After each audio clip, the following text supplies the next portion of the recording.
आहेत. त्यात आरोपात काही तथ्य असेल मी नाही म्हणणार नाही.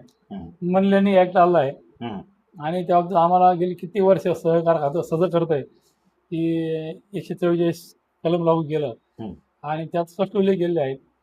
त्यानंतर वारंवार याबद्दल मंथन होतं आणि हे का होतं विदाऊट केवायसी तुम्ही त्याचं अकाउंट ओपन करू नये अशी भूमिका आहे आणि कायदा पण आहे. पण बऱ्याचदा परत मी सांगतो की या चळवळीत काम करायला लोकांचं अज्ञान, आपल्याला नक्की काय करायचंय आणि काय केल्यामुळे काय होणार आहे याचा अंदाज नसतो.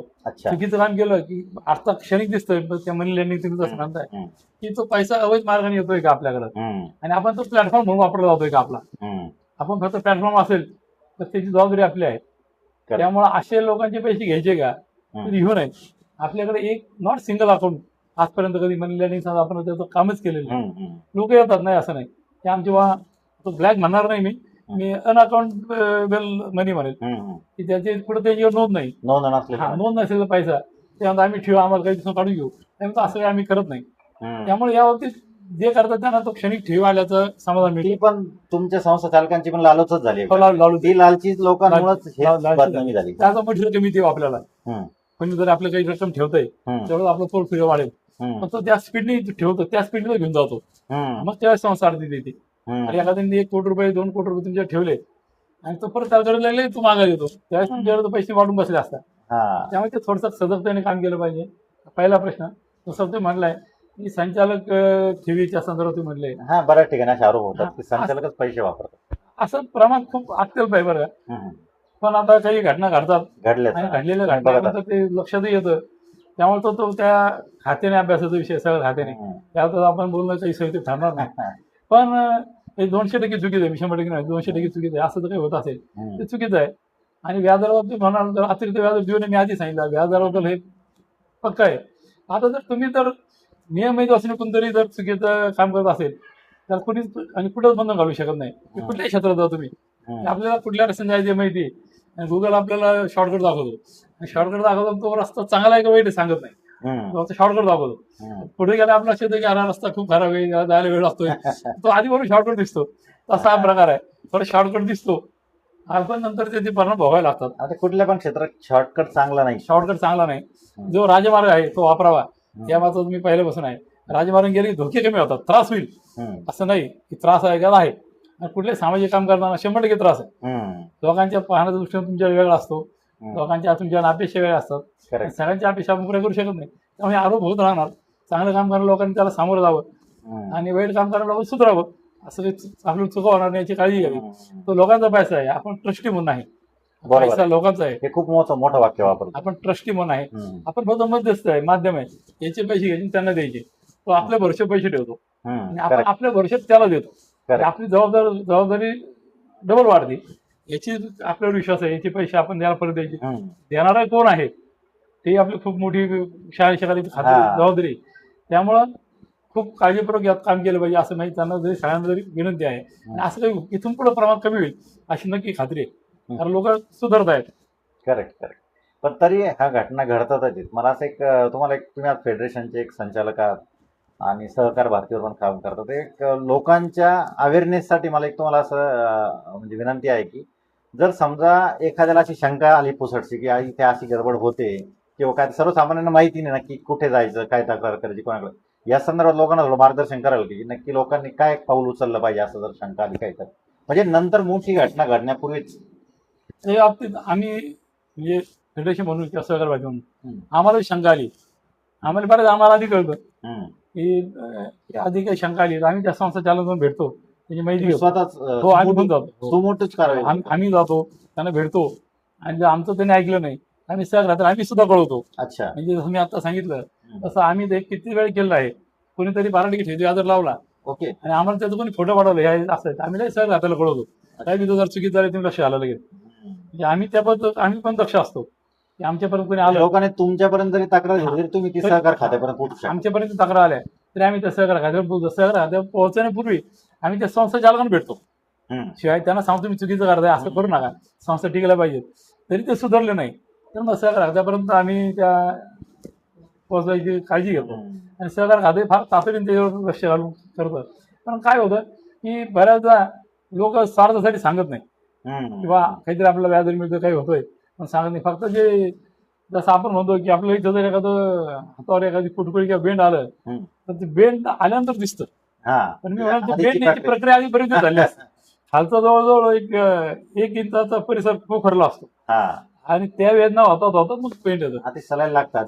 आपलं बेंड आल्यावर दिसतं, तोपर्यंत परत खाली पोखरला असतं. तर तशी परिस्थिती आहे. थोडस लोकांनी लक्ष ठेवलं आणि तर चुकीच होते असं जाणवलं, त्याने लगेच वेळी स्वतःही लक्ष घालावं. त्या त्या भागात सहकार प्रत्येक तालुक्याला मी सांगेल सहाय्यक निबंध कार्यालय आहे, त्यांच्याबरोबर आपल्या भूमिका आपले अर्ज दिले ते लगेच लक्ष घालतात आणि खूप चांगलं काम करतात त्या संदर्भात. लोकांनी काळजी न करता डायरेक्ट लगेच तक्रार करावी किंवा शहानिशा करण्यासाठी शहानिशा करायचा प्रयत्न करा. तक्रारीपेक्षा संवादातून मार्ग निघतो. बरोबर आहे, कारण तुमचे पैसे अडकलेले असतात, पैसे अडकलेले असतात. तक्रारीतनं काही निष्पन्न होणार नाही, संवादातून मार्ग निघतो आणि त्या संवाद होतो त्यावेळी जुनीकडनं पण नक्की सकारात्मक प्रसाद होतो असा आजपर्यंत अनुभव. तुमच्यासारखे पदाधिकारी समजा श्रीरामपूर अहिल्यानगर लेवलला आहेत, यांची मदत घेऊन याच्यात तोडगा काढला जाऊ शकतो. म्हणजे डायरेक्टच इतके मोठं पाऊल उचलून सगळ्यांना बाकीच्यांना भयभीत करण्यापेक्षा सगळ्या भयभीत करण्याच्या, आणि आम्ही खूप वेळा प्रयत्न केला आहे. आता तसं नाव सांगणे संयुक्त ठरत नाही. तालुका असेल, जिल्हा लेवल असेल, जिथं कधी काही अडचणी आल्या आम्हाला शंका आली त्यावेळी आम्ही खूप प्रयत्न केला आहे, मध्यस्थी केली, माणूस संचामध्ये मिटिंग घेतो, त्या संदर्भात सहकार खातं खूप वेळा त्यात हस्तक्षेप करतो आणि पर्याय काढायचा प्रयत्न करतो. आणि असे खूप पर्याय निघालेले पण आहेत. संस्था त्या वाचल्या आहेत, दोघांचे पैसे सुरक्षित राहिले आहेत. फक्त ते त्यांचे पैसे जे आहेत त्या संस्थेने योग्य ढंग गुंतवलेले पाहिजेत. याचा नियम काय असतो तो जरा सांगाल का? म्हणजे पतसंस्थांना कसे नियम ठरवून दिलेले, आपल्याकडे आलेली रक्कम किती टक्के गुंतवावी, किती टक्के कर्ज वितरण करावं, या संदर्भात जरा आणखी लोकांना माहिती होऊन जाईल. चांगला प्रश्न आहे तुमचा. हा ऍक्च्युली अर्थशास्त्रात नियमच आहे, बँकिंगला आहे 2-5% प्लस मायनस पतसंस्था, मर्चंट त्या बँकांना आहे. पण आज तरी पतसंस्थेच्या बाबतीत साधारण 70%, 100 रुपये तुमच्याकडे आले 70 रुपये तुम्ही कर्ज वाढू शकता. ओके. त्यातली 1% कमीत कमी रक्कम म्हणजे तात्काळ लोकांना द्यायसाठी लागते. त्याला मी त्याला म्हणतो की ती 15 दिवसाच्या इथं गुंतवली पाहिजे. आणि साधारण 25% जी रक्कम आहे ती तुम्ही गुंतवणूक करा विविध बँकामध्ये. असे 26% घाला आणि 4% तुम्हाला इतर भांडवला इतर तुमचे पैसे लागतात. साधारण 70% पर्यंत आदर्श रेशो आहे. 70% पुढे जर तुम्ही कर्ज वाटप असेल, सहकार खाते तुम्हाला मार्क देत नाही, ऑडिटमध्ये तुमचे मार्क कमी होतात. तो रेशो 65 ते 70% आहे.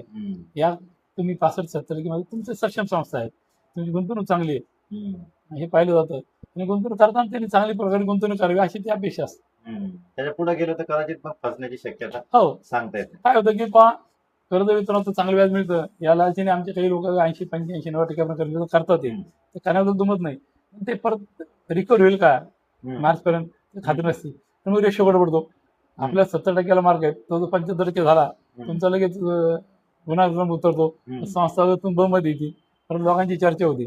त्यामुळे याच्यावर काम करताना जे नियम निकष घालून दिले तेच मी सांगेल. गुंतवणूक करता सुद्धा आम्हाला सहकारी बँका किंवा सातत्याने 3 वर्ष ज्यांना ऑडिट अवर्ग आहे अशा सहकारी बँका, शेड्यूल बँका याच्यात गुंतवणूक करावी असं शासनाची भूमिका आहे. पहिली जिल्हा बँकेत कंपल्सरी होती. ओके. पण राज्यातल्या कितीतरी जिल्ह्याच्या बँका अडचण झाल्या, त्यानंतर मग तिथंच आमचे पैसे अडकले संस्थांचे. तेच पैसे आज काही आम्हीच अडचण झाले आणि त्यानंतर मग सरकारने थोडीशी सकारात्मक भूमिका घेतली आणि आम्हाला काही निकष घालून दिले, वेगवेगळ्या बँकेत तुम्ही गुंतवणूक करा. त्यानुसार मग आता आम्ही वेगवेगळ्या बँकांमध्ये गुंतवणूक करतो आणि तिथे आता लोकांना जे सांगितले ते मी आमच्या बाबतीत सांगत असतो. तर ते आम्ही व्याजाची लालचण धरतो गुंतवणूक करावी. कोणीतरी 10% देते, 9% देते म्हणून करायची. हा तर बा त्याची स्टॅफमध्ये नाही ना ती बँक, ती कुठं तिचं RBIच्या कारवाई होत नाही वारंवार, याची संस्थांनी काळजी घ्यावी आणि मग गुंतवणूक करावी. यासाठी आम्ही वारंवार प्रशिक्षण घेतो. हा पैसा तुमचा नाही ना, हा तुम्ही जनतेकडून घेतला आहे आणि आम्हाला कुठे शेअर्समध्ये म्युच्युअल फंडात पुढे गुंतवणूक करायची परवानगी नाही. Okay okay. त्यामुळे आम्ही सगळ्यांना सांगतो की जरी लाभ चांगला असला तरी पैसे आपले नाही, आपले व्यक्ती तुम्ही कुठेही गुंतवा. फायदा झाला तर तुमचा आहे, तोटा झाली तर तुमचा आहे. हा लोकांचा पैसा आहे, तो निकषात गुंतवा म्हणजे काही अडचण येणार नाही. गुंतवणूक करणं सुद्धा कर्ज वाढवा बरोबरच गुंतवणूक सुद्धा खूप सजगपणे केली पाहिजे, या मदत मी आहे. करेक्ट.